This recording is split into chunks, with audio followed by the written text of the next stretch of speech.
Assalamualaikum warahmatullahi wabarakatuh. Ketemu lagi dengan saya, Pustakawan Sida Nur Masudin, dalam acara podcast Puberan Buku Bu Dosen Universitas Muhammadiyah Sidoarjo.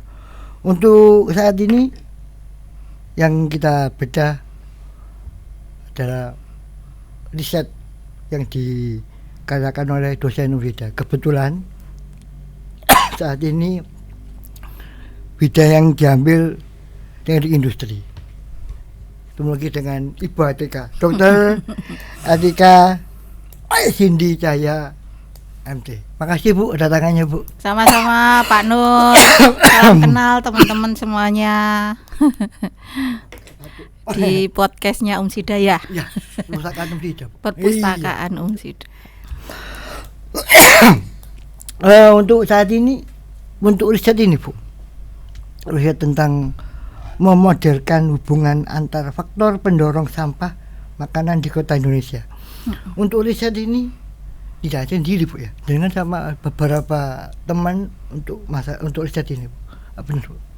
Benar Pak Nur. Jadi riset ini kami lakukan berkolaborasi dengan institusi yang lain ya. Jadi Sida saya nama pertama memang, kemudian saya gandeng dari rekan dosen yang ada di ITS, ada 2 orang, kemudian dari Universitas Katolik Surabaya, Widya Mandala. Ya, kebetulan memang expert kita hampir sama, ada di food supply chain.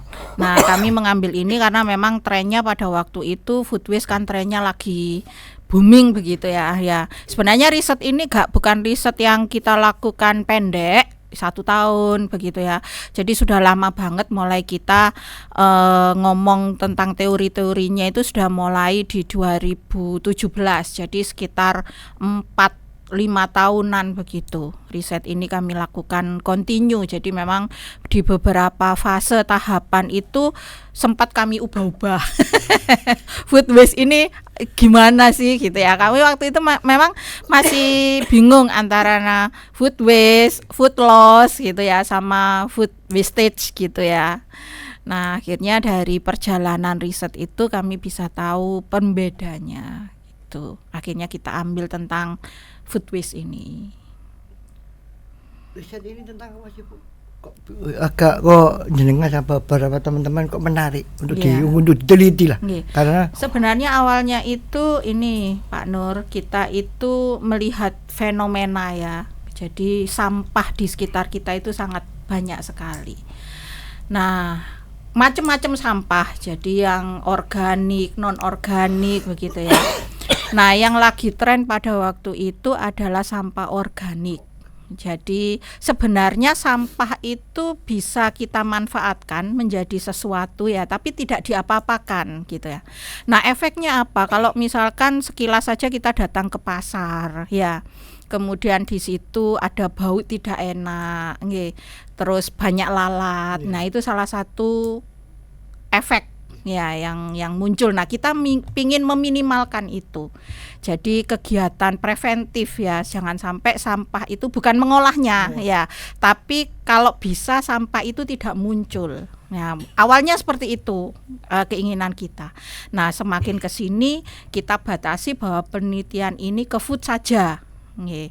Yang makanan itu kan banyak banget ya. Nah, akhirnya kita perpendek skupnya ke buah dan sayur. Nah, di perjalanan penelitian ini kita mendapatkan data kalau di Indonesia itu kita penyumbang sampah makanan terbesar kedua di dunia. Ketiga. Jadi kedua. Jadi setelah Arab Saudi. Arab Saudi itu terbesar pertama, kita terbesar kedua. Jadi di Indonesia itu 1 orang itu menyumbang 300 kg per tahunnya food waste. Nah, ini Mas Nur harus introspeksi ini. Kalau makan habis apa tidak, di rumah itu ada sisa makanan apa tidak. Nah, itu termasuk food waste. Jadi kita membatasi di food waste itu karena sebenarnya food waste itu adalah makanan sisa ya, jadi bukan makanan busuk nggih. Makanan sisa yang itu bisa dikonsumsi tapi tidak kita konsumsi. Contohnya nih, kalau buah ada apel busuk sedikit, kita nggak mau makan, buang. Benar. Nah, itu termasuk food waste. Karena sebenarnya kalau kita potong itu kan masih kita konsumsi, kita buang yang busuknya saja. Pisang, ya yang paling banyak itu pisang. Pisang itu biasanya hitam-hitam kulitnya. Ya, tapi itu kalau dibuka kan masih baik ya. Nah, itu sebenarnya bisa kita konsumsi, tapi nggak mau kita konsumsi karena tampilannya yang nggak menarik. Gitu. Nah, itu yang jadi concern kita ya. Kemudian Indonesia itu jadi ranking ketiga paling bawah itu yang mengolah food waste. Jadi lemah banget Indonesia ini. Nah, kalau kita mencari pada waktu itu beberapa penelitian itu memang banyak yang terpotong-potong. Misalkan mengkaji food waste hanya di supermarket saja. Jadi food waste-nya restoran, rumah sakit, kantin gitu nggih. Jadi terpotong-potong. Nah, ini kita mau menggabungkan menjadi satu mulai dari hulu sampai dengan ke hilir gitu Mas Nur. Jadi mulai dari petaninya sampai ke konsumennya. Gitu, yang itu biasanya kita sebut dengan supply chain gitu. Berarti itu salah satu masalah juga Bu tentang food waste itu berarti ya. Betul. Padahal cuma satu aja loh, itu sampahnya buah sama sayur. Iya. Segitu banyaknya. Iya, betul. Lain. Belum ikan, Padahal belum daging. Sampah itu paling besar. Ini satu paling susah kalau masalah sampah. Dengan di riset ini Bu pakai metode apa Bu untuk mencapai antara tadi hilir ke hulu ini? Ini kita ada 4 metode yang kita gunakan, yaitu yang pertama deep interview. Jadi kita memilih ada 16 pakar. Jadi kita nyebutnya dengan expert nggih. Tim expert gitu, yang mana 16 orang ini mulai dari petaninya ya, kita dibantu sama Gapoktan. Kemudian karena kita ada 3 tempat nggih, restoran, food service atau biasanya kita nyebutnya dengan catering gitu ya. Kemudian supermarket. Nah, ini kita ambil manajernya atau pemilik begitu, nggih. Kemudian sama praktisi yang expert di sini dan akademisi yang expert. Jadi dari berbagai kalangan universitas yang expert. Kemudian metode yang kedua kita pakai SIPOK. SIPOK itu pengklasifikasian berdasarkan supplier, input, proses, output sama customer. Jadi indikator yang kita dapatkan dari studi literatur sama hasil wawancara ini kita klasifikasikan berdasarkan SIPOK. Kemudian kita petakan ini, kita levelkan menggunakan metode ISM. Nah, baru yang terakhir kita menggunakan MICMAC. Jadi kalau tadi di ISM itu ada levelnya, level 1 sampai berapa gitu ya. Jadi itu jadi faktor pendorongnya. Kalau di MICMAC itu kita bisa tahu driving faktornya. Jadi faktor pendorong yang paling kuat itu indikator yang apa. Jadi ada 4 metode yang kita gunakan di penelitian ini. Iya. Jadi agak ribet banget ya Bu ya untuk riset ini, meskipun hanya kalau orang mikir sampah buah sama sayur, tapi nggak semudah itu ternyata. Jadi mulai dari petaninya sampai dari pakarnya itu baru kita bentuk. Dan itu cuma salah satu macam aja sampah yang ada di Indonesia, terutama di dunia lah, terutama di Indonesia. Untuk riset ini yang ditemukan yang paling penting apa Bu dari riset ini? Jadi bagi kami yang awam tentang riset ini, oh ternyata teliti itu kayak gini loh. Jadi yang teliti sampah itu kayak gini, itu gimana? Nah, karena kita kegiatan preventif ya Pak Nur ya, jadi kita mencari tahu dulu atau kita mengidentifikasi sebenarnya food waste itu munculnya karena apa? Gitu. Jadi dari petani itu munculnya karena apa? Dari restoran, kemudian supermarket itu munculnya karena apa? Dan dari konsumen sendiri munculnya karena apa? Nah, ini ternyata indikatornya sangat banyak sekali. Timbulnya food waste ini. Kita menemukan ada 15 faktor operasional. Jadi mulai dari cara memasaknya, rencana belanjanya. Kalau di supermarket itu kayak ini pengolahan sisa makanannya bagaimana, barang masuknya itu ya apa gitu ya. Jadi faktor-faktor itu ada sekitar 15 yang kami dapatkan. Jadi memang pada waktu itu ada faktor utama, penyebab utamanya itu adalah pengolahan makanan sisa atau yang sedikit rusak ini yang minim. Jadi faktor utama penyebab food waste itu ada di situ. Jadi kebiasaan kita kalau di rumah, contoh nih, kita bungkus nasi padang gitu ya, kemudian kita bawa pulang, kan besar sekali tuh nasi padang bawa pulang gitu ya. Terus kita gak prepare, misalkan satu bungkus dimakan berdua, ya, tapi kita makan sendirian, ternyata gak habis. Nah, ini kan cara beli kita, ya. Kemudian lagi cara belanja kita, ya. Kita belanja, misalkan saya belanja deh berlebihan begitu ya. Kemudian masaknya berlebihan. Ternyata di hari itu anggota keluarga kita nggak ada yang makan malam. Cuman buat sarapan saja, akhirnya tersisa. Nah, ini juga jadi concern kita bahwa makanan sisa ini akhirnya dibuang, misalkan dikemas lagi, dimasukkan kulkas, besok dipanasin atau apalah ya, ada pengolahan yang lain gitu ya. Nah, kalau kita lihat di supermarket itu memang sudah concernnya sudah tinggi. Contoh nih, kalau Pak Nur ke minimarket begitu ya, yang paling mudah ya, ada beberapa minimarket yang menyediakan buah, itu kan ada buah potong ya. Nah, itu karena ada beberapa buah yang dia jual utuh, itu sudah ada bintik-bintiknya. Ada bintik-bintiknya agak busuk dikit gitu ya, itu yang dibuang kemudian dijual dalam bentuk potong. Ya, kemudian ada lagi yang mengolahnya. Jadi kalau saya nggak berani nyebut ini ya, supermarketnya ya. Kita sebut saja di suatu tempat gitu ya. Di suatu tempat di Sidoarjo itu ya, yang kita dapatkan ayam itu kita sudah bisa beli dalam bentuk yang sudah dipanggang gitu ya, sudah digoreng gitu ya. Itu karena mereka menjaga ayamnya itu tetap supaya kualitasnya bagus dan masih bisa dijual. Dan itu sebenarnya harganya lebih tinggi daripada dijual mentah. Tapi misalkan ayam kemarin hari ini gak laku gitu ya.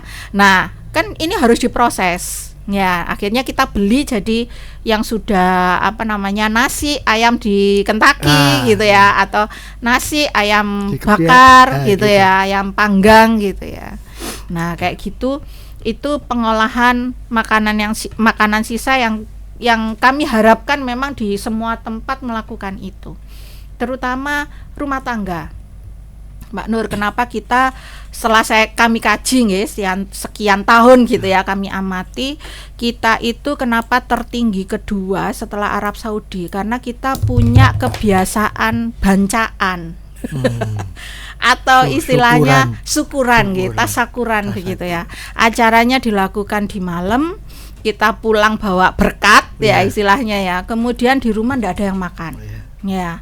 Nah, ini akhirnya besok paginya jadi kalau ini enggak dikemas misalkan ya, atau enggak dilakukan sesuatu, akhirnya besok paginya jadi makanan yang basi.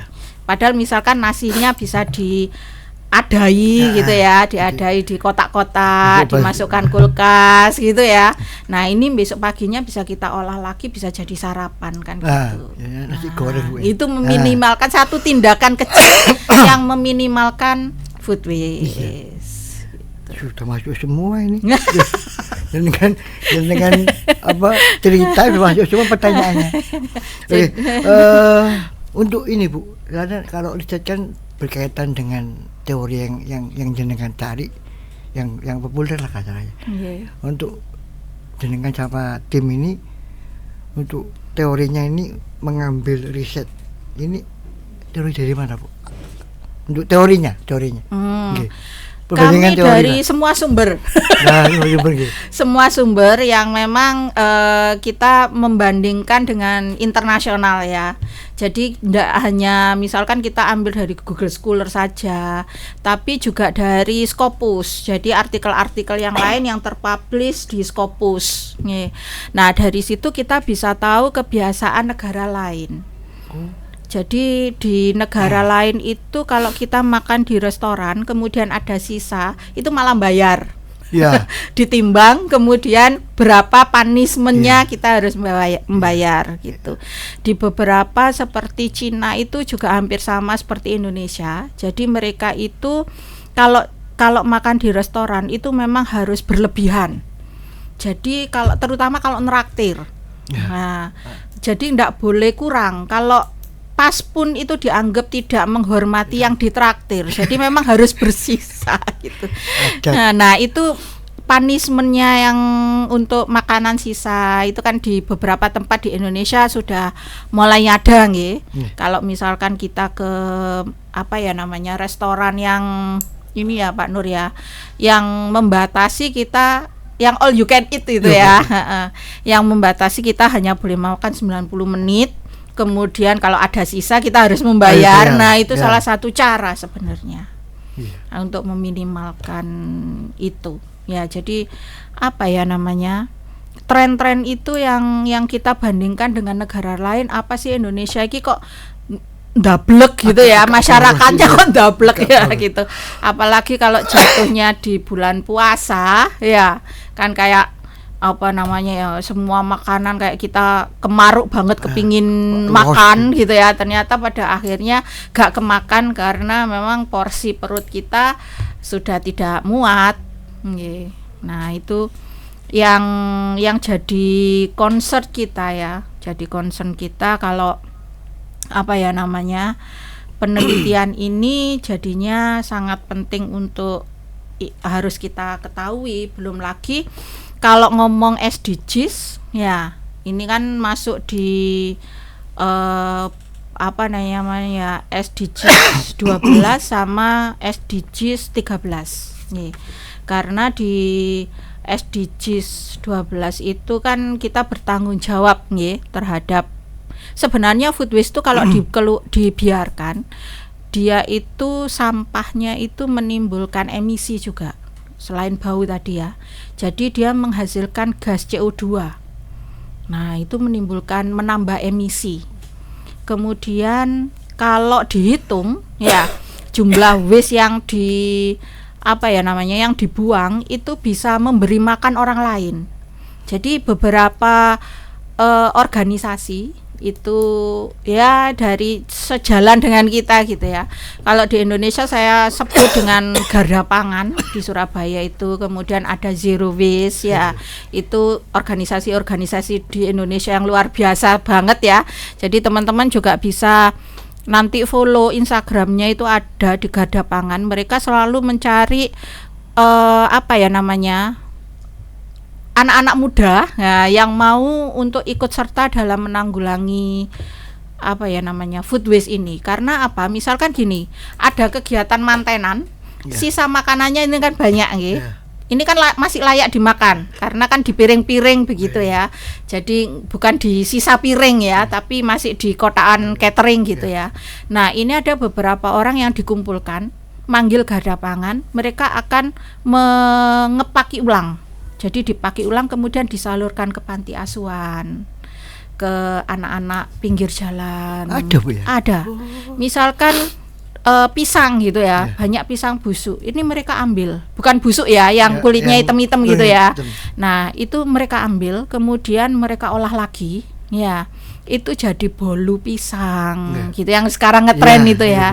Nah, itu dijual kembali. Jadi beberapa hal Garda Pangan tuh melakukan itu. Ya, zero waste itu juga begitu. Nah, Zero waste itu kalau di Sidoarjo sebenarnya ada dari industri dari Umsida ini yang concern di sana, di Pepelegi namanya. Gitu. Banyak sekali Ada, kegiatan ya? ini ya. Jadi kelas apa? Sampahnya buah sama itu yang sayur, itu yang betul. hanya apa ya? Bisa dikatakan kalau si sampahnya sayur sama buah itu kalau kita olah itu belum Iya. sampahnya ini. Iya. Sisanya bukan sisa ya. Belum jadi sampah. Belum jadi sampah. Iya. Itu Kayak sudah gitu. iya, sudah diolah itu sebenarnya profit juga buat pengolahnya ya, menghasilkan sesuatu yang baru. Berarti riset ini kalau dikaitkan dengan ilmu-ilmu jenengan di Iya. teknik industri yang mana Bu?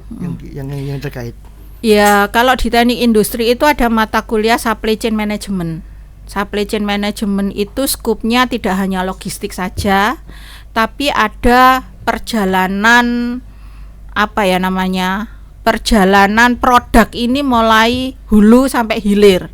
Jadi mulai dari mana ini munculnya ya sampai diterima oleh konsumen. Nah, ini kan skupnya banyak sekali nih. Kalau misalkan ada proses makanan itu harus menjaga halalnya, nggih, harus menjaga kualitasnya, nggih, harus menjaga produknya ini tetap tetap bagus ya, mulai dari petani sampai kita terima ya. Nah, kalau saya ini kita meminimalkan itu tadi. Jadi meminimalkan barang ini dibuang di tengah jalan. Jadi meminimalkan supaya misalkan petani nih gak asal manen produknya. Jadi kayak buah-buah yang masih hijau, masih ini gak asal dipanen gitu. Bisa punya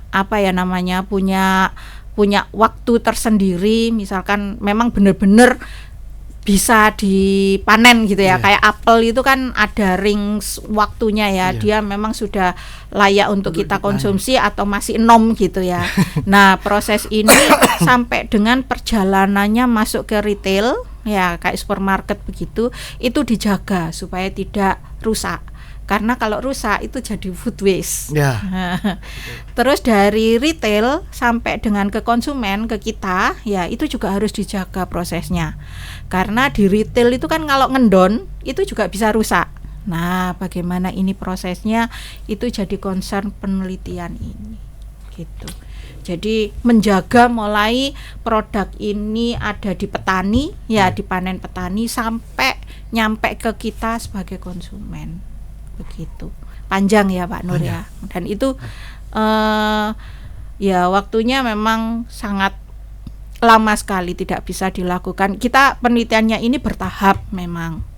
Pada waktu itu kita mengidentifikasi dulu apa sih sebenarnya yang jadi penyebabnya, kemudian kita kelompokkan itu ya. Memang ada faktor-faktornya, ada beberapa expert yang kita wawancarai ya.